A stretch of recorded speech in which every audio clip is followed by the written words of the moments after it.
হাগ্ৰামা মহিলাৰীৰ 17 বছৰীয়া ৰাজত্বৰ অৱসান পেলাই বড়োভূমিত বিজয় ধ্বজা উৰুৱালে ইউপিপিএলে বিজেপি ইউপিপিএল আৰু জিএছপিৰ নেতৃত্বত বিটিআৰ গঠন হ'ব নতুন পৰিষদ বিটিচিআইৰ নতুন মুখ্য কাৰ্যবাহী সদস্য হ'ব ইউপিপিএলৰ সভাপতি প্ৰমোদ বড়ো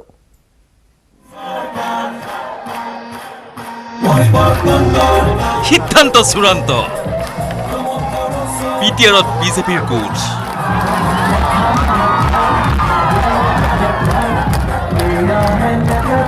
সংগী ইউপিপিএল আৰু জিএছপি বিটিচিৰ মুখ্য কাৰ্যবাহী দায়িত্বত নিয়োজিত হ'ল ইউপিপিএলৰ সভাপতি প্ৰমোদ বড়ো আমাৰ তিনিটা দলৰে আলাপ আলোচনাৰ অন্তত আমি থিৰাং কৰিছোঁ বিটিচি যিখন চৰকাৰ গঠন হ'ব এই চৰকাৰৰ নেতৃত্ব প্ৰদান কৰিব আমাৰ ইউপিপিএলৰ সভাপতি প্ৰমোদ বড়ো ডাঙৰীয়া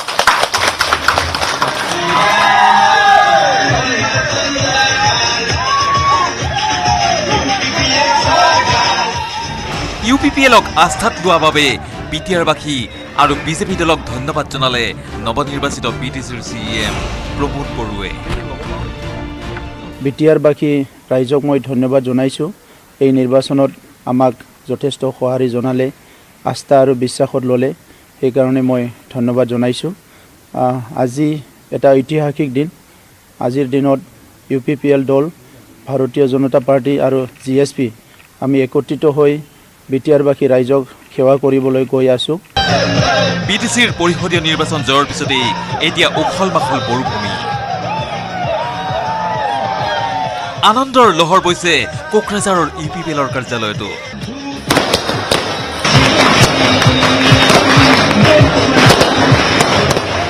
উৎকণ্ঠাৰ অন্ত পৰিল অৱসান ঘটিল হাগ্ৰামা ৰাজৰ সংখ্যাগৰিষ্ঠ দল হৈও একক সংখ্যাগৰিষ্ঠতা নোপোৱা বাবেই শাসনচ্যুত হ'ল বিপিএফৰ চিফ হাগ্ৰামা মহিলাৰী শনিবাৰৰ ফলাফলত বিপিএফে লাভ কৰিলে 17খন আসন বিপৰীতে বিজেপি আৰু ইউপিপিএলৰ চমকপ্ৰদ উত্থান ঘটিল বিজেপিয়ে 9খন আৰু ইউপিপিএলে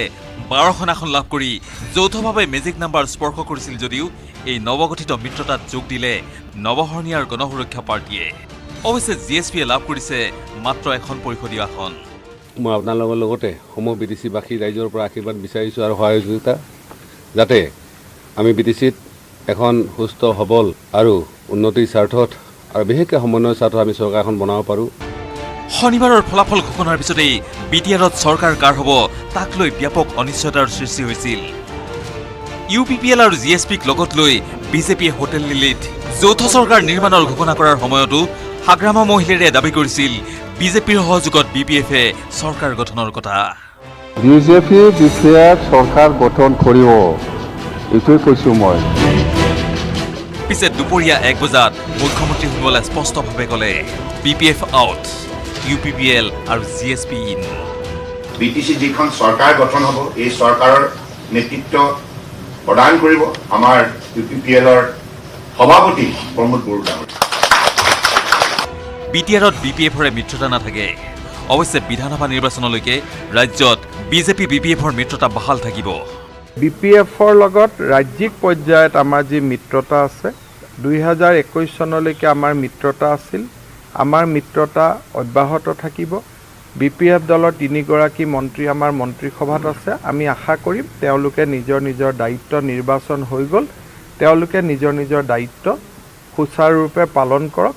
21 চনৰ পিছত কি হ'ব কি নহ'ব এই বিষয়ে এতিয়ালৈকে আমিও ভবা নাই সেই বিষয়ে আমি সময়ত সিদ্ধান্ত ল'ম প্ৰমোদ বড়োৰ নেতৃত্বত এই যৌথ নৱগঠিত চৰকাৰে অহা 15 ডিচেম্বৰত শপত গ্ৰহণ কৰাৰ সম্ভাৱনা শপত গ্ৰহণ ইতিমধ্যে আমি মাননীয় ৰাজ্যপালৰ লগত ইতিমধ্যে সম্পৰ্ক স্থাপন কৰিছোঁ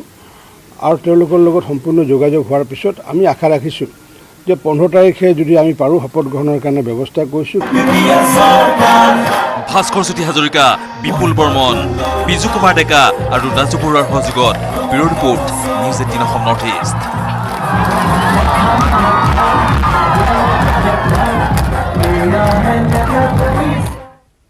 আৰু ইফালে ৰাজ্যপালৰ সাক্ষাৎ প্ৰমোদ বড়ো হিমন্ত বিশ্ব শৰ্মাৰ 15 ডিচেম্বৰ শপত গ্ৰহণ হোৱাটো প্ৰায় নিশ্চিত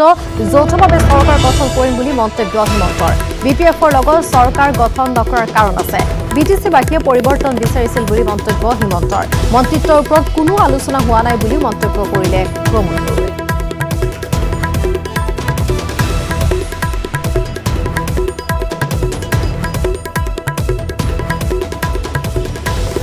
ইতিমধ্যে ৰাজ্যপালৰ সাক্ষাৎ প্ৰমোদ বড়ো হিমন্ত বিশ্ব শৰ্মাৰ 15 ডিচেম্বৰত শপত গ্ৰহণ হোৱাটো প্ৰায় নিশ্চিত আৰু কিছু সময়ৰ পাছতে যিহেতু প্ৰমোদ বড়োৱে ব্যক্ত কৰিব তেওঁৰ প্ৰতিক্ৰিয়া আমাৰ সাংবাদিকৰ আগত কিন্তু তাৰ পূৰ্বে আমি জনাইছো যে যৌথভাৱে চৰকাৰ গঠন কৰিব বুলি মন্তব্য হিমন্ত বিশ্বৰ বিপিএফৰ লগত চৰকাৰ গঠন নকৰাৰ কাৰণ সন্দৰ্ভতো মত ব্যক্ত কৰিলে হিমন্ত বিশ্ব শৰ্মা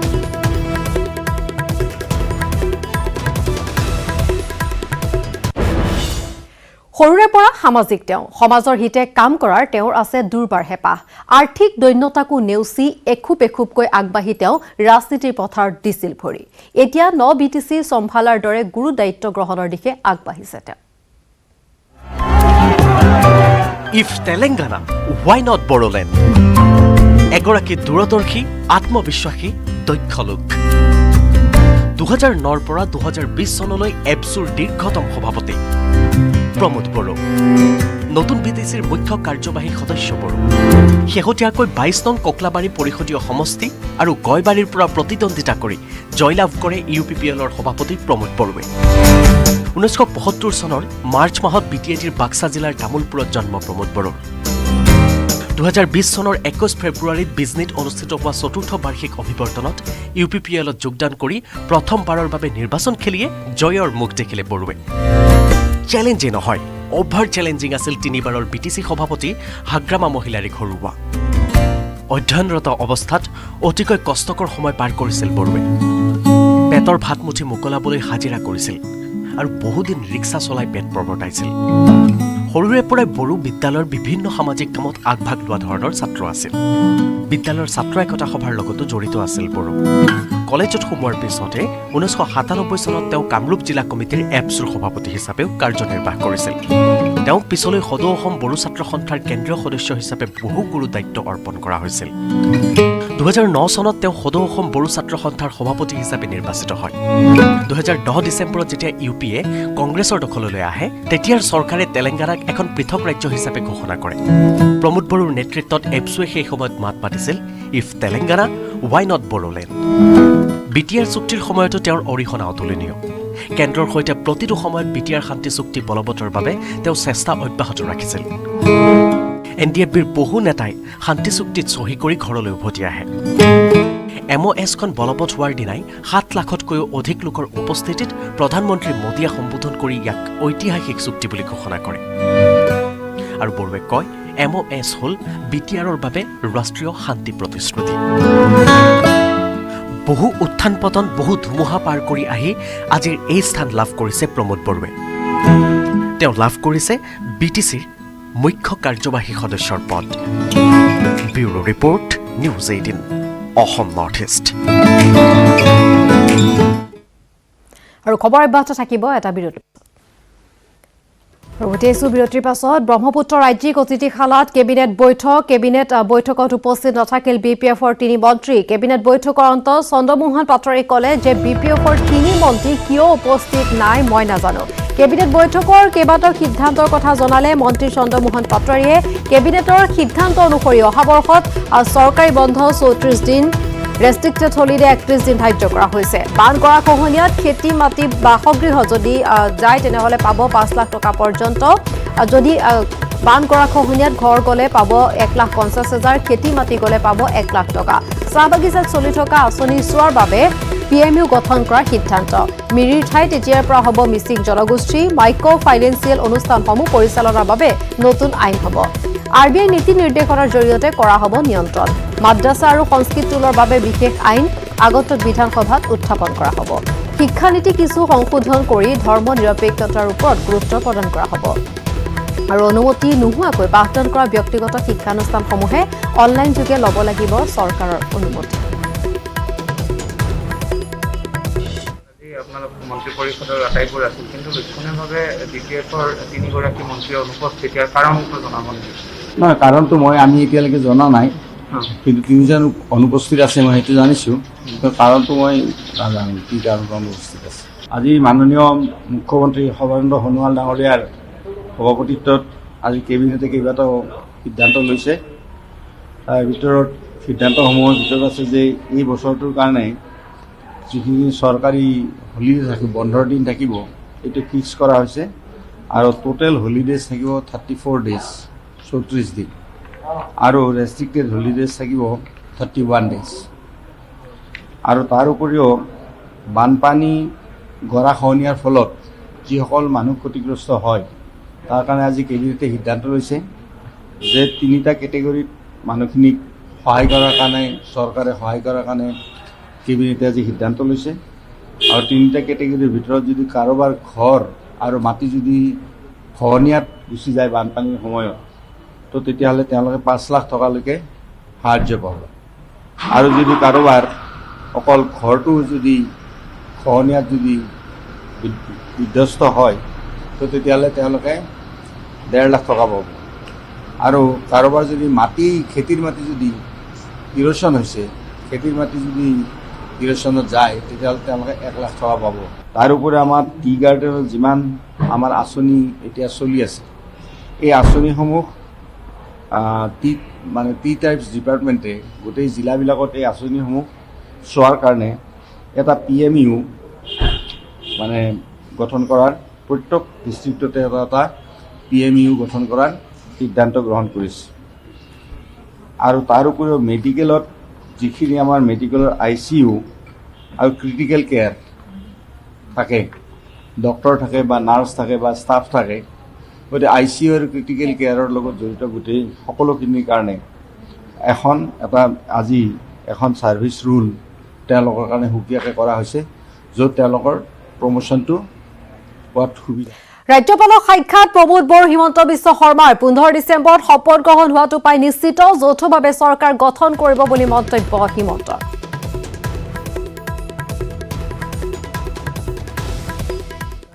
তিনিটা পাৰ্টিৰ পৰা অলৰেডি লেটাৰ অফ ছাপৰ্ট দিয়া হৈছে আৰু আমাৰ যিটো মেম্বাৰ ষ্ট্ৰেন এইটো ছাবমিট কৰা হৈছে আৰু গভৰ্ণৰ হাউচে এইটো প্ৰচেছটো আগবঢ়াব আৰু আমাক এইটো ইণ্টিমেট কৰিব আৰু আমি অহা 15ত চুৱেৰিন কৰা হ'ব। গভৰ্ণমেণ্ট ফৰ্ম কৰিবলৈ গৈ আছে, তো লেটাৰ অফ ছাপৰ্ট দিলে GSPৰ পৰা, UPPৰ পৰা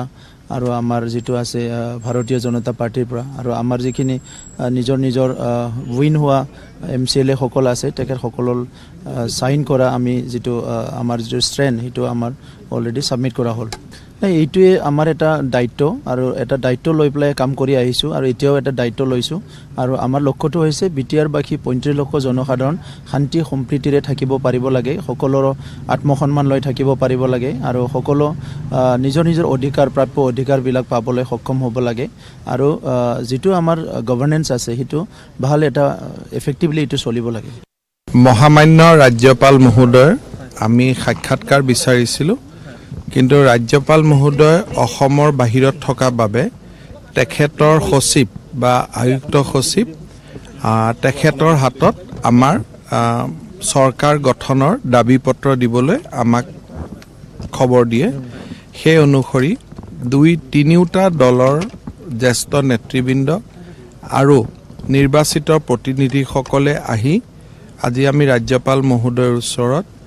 BTCত নতুন চৰকাৰ গঠনৰ অনুমতি দিবলৈ প্ৰাৰ্থনা জনালোঁ আৰু তেখেতক 12 গৰাকী UPPL, 9 গৰাকী BJP আৰু 1 গৰাকী GSPৰ প্ৰতিনিধিৰ স্বাক্ষৰ সম্বলিত আমি পত্ৰ প্ৰেৰণ কৰিলোঁ। যদিও 12 বুলি কৈছোঁ, প্ৰমোদ বড়ো ডাঙৰীয়াই 2টা জেগাতে চহী কৰাৰ কাৰণে কাৰ্যত 11 হ'ব। আমি আশা কৰিছোঁ যে যদি ৰাজ্যপাল মহোদয়ে আমাৰ চিঠি পত্ৰ স্বাক্ষৰ সকলোতে সন্তুষ্ট হয়, তেখেতলৈকে এতিয়া মাদ্ৰাছ বা চেন্নাইত তেখেত আছে, তালৈকে ৰাজ্যপালৰ সচিবে গোটেইখিনি কাগজ এতিয়া প্ৰেৰণ কৰিব।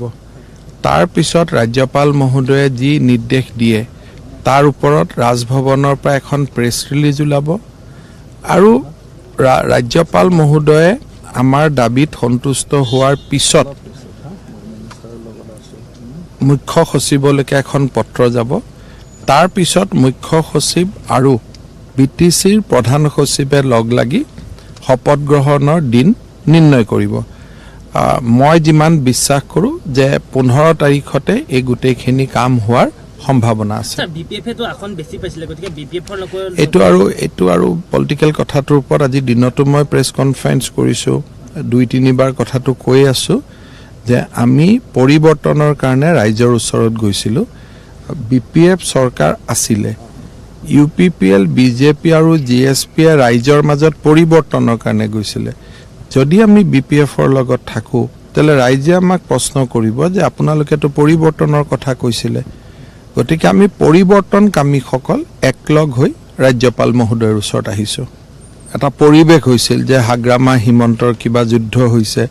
তেনেকুৱা একো নাই আমাৰ সম্পৰ্ক দাদা ভাইৰ দৰে আৰু আজি ৰাতিপুৱা টেলিফোনত আমি এই কথাখিনিকে পাতি লৈছোঁ কেবিনেটত কিন্তু আজি BPFৰ এগৰাকী মন্ত্ৰী নাহিলে যোৱাকালি নিৰ্বাচন হৈ গৈছে সকলোৰে ভাগৰ লাগিছে গতিকে মই ভাবোঁ যে নিৰ্বাচনৰ একেবাৰে য'ত তেওঁলোক গোটেই 3জন মন্ত্ৰীয়ে নিৰ্বাচনত গুৰুত্বপূৰ্ণ ভূমিকা লৈছিলে ৰাতি 12টালৈকে ৰিজাল্ট দিছে মইতো ৰাতি 6টালৈকে নিজেই সাৰে আছোঁ কোকৰাঝাৰৰ পৰা অহা হয়তো সম্ভৱ নাছিল অহা নাই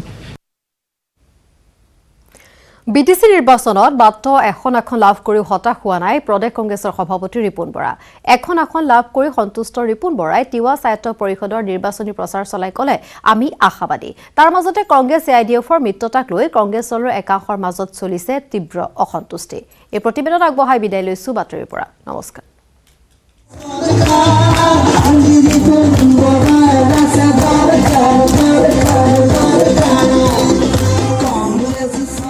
BTC নিৰ্বাচনত মুখ ঠেকেচা খালে কংগ্ৰেছ AIDFৰ মিত্ৰজোঁটে কংগ্ৰেছে লাভ কৰিলে মাত্ৰ এখন আসন তথাপিও হতাশ নহয় প্ৰদেশ কংগ্ৰেছৰ সভাপতি ৰিপুন বৰাই ক'লে BTCত আমি শূন্য আছিলোঁ এইবাৰ এটাত জয়ী হৈছোঁ আগন্তুক তিৱা স্বায়ত্ত পৰিষদৰ নিৰ্বাচনৰ প্ৰচাৰ চলাই ৰিপুন বৰাই ক'লে আমি আশাবাদী বিজেপিৰ এই যোৱা 5টা বছৰত যিটো খেলা যিটো তামাচা দেখুৱালে আৰু তিৱা ৰাজ্যক যি ধৰণে অৱজ্ঞা কৰিলে কেৱল চিফ এক্সিকিউটিভ মেম্বাৰ পদবীটোৰ কাৰণে তেওঁলোকে গোটেই কাজিয়া কৰি তিৱা ৰাইজৰ গোটেই উন্নয়ন স্তব্ধ কৰি BTC নিৰ্বাচনৰ ফলাফলৰ পিছতে দলৰ মাজতে সৃষ্টি হৈছে ব্যাপক প্ৰতিক্ৰিয়াৰ কংগ্ৰেছ AIDFৰ মিত্ৰতাক লৈ কংগ্ৰেছ দলৰ একাংশৰ মাজত চলিছে অসন্তুষ্টি প্ৰকাশ কৰিলে বিধায়ক ৰূপজ্যোতি কুৰ্মীয়ে AIDFৰ লগত মিত্ৰতাটো মই আগৰ পৰা বিৰোধিতা কৰি আহিছিলোঁ আৰু এই মিত্ৰতাটোৱে যে আমাৰ কেতিয়াও আমাৰ ভাল নকৰে ক'ৰবাত ক্ষতিহে কৰিব সেইটোৱে প্ৰমাণ হ'ল আৰু যে প্ৰকৃততে মোৰ কথাষাৰ সত্য আছিল বিধায়ক ৰূপজ্যোতি কুৰ্মীৰ মন্তব্যৰ বিষয়ে আলোচনা কৰা হ'ব বুলি মন্তব্য কৰিলে প্ৰদেশ কংগ্ৰেছৰ সভাপতিগৰাকীয়ে এতিয়া সেইবিলাক কথা নাই এতিয়া তিৱা কাৰণে আমি ব্যস্ত 17 তাৰিখলৈকে আমি সব কথা বাদ তিৱা স্বায়ত্ত পৰিষদৰ নিৰ্বাচনৰ বাবে গীতে মাতে নিৰ্বাচনী প্ৰচাৰত অৱতীৰ্ণ হৈছে কংগ্ৰেছ দলক নাচ গান কৰা অৰ্কেষ্ট্ৰাৰ পাৰ্টি বুলি তাৎসিল্য মন্ত্ৰী পীয়ুষ হাজৰিকাৰ মন্ত্ৰী পীয়ুষৰ মন্তব্যৰ প্ৰতিক্ৰিয়া প্ৰকাশ কৰিলে ৰিপুন বৰাই নাই গানটো লাগিবই আমি যিটো গান গাইছোঁ হিমন্তৰ গান আমাৰ গানৰ মাজত পাৰ্থক্য এতিয়াতো বিজেপিৰ গান আৰু নুশুনে মানুহে আকৌ এবাৰ মোদী চৰকাৰ ক'লে মানুহে এবাৰ নুশুনে গতিকে আমাৰ গান শুনিব আৰু আমাৰ গান আছে আৰু হিমন্ত বিশ্বৰ যিবিলাক ৰেলী আছিল ৰোড শ্ব' আছিল সেইবিলাক BTC এলেকাৰ মানুহ আছিল জাগিৰোডৰ পৰা অজয় পাল নিউজ 18 অসম নৰ্থ ইষ্ট